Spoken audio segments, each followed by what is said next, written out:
On the African Union question, it was one issue where the Prime Minister himself personally kind of stuck his neck out.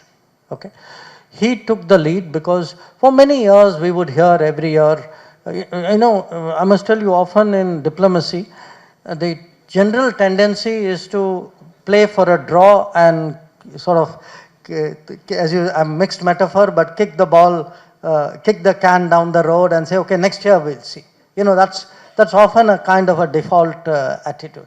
So for many years we've been going through this.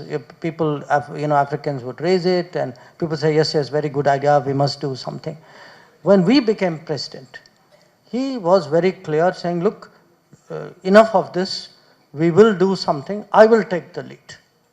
And which is what he did. I mean, he wrote to the other 19 leaders saying, this is India's firm view, please let me know, where you stand. And I think it forced the issue, which was very good.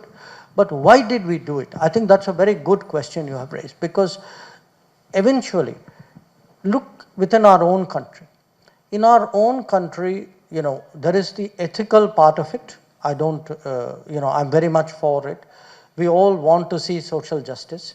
But there is a utilitarian part of it also. Country is not well served if parts of the country are left behind. If, certain communities or a certain gender or a certain region doesn't, keep up with the rest of the country. Now the same logic applies to the world.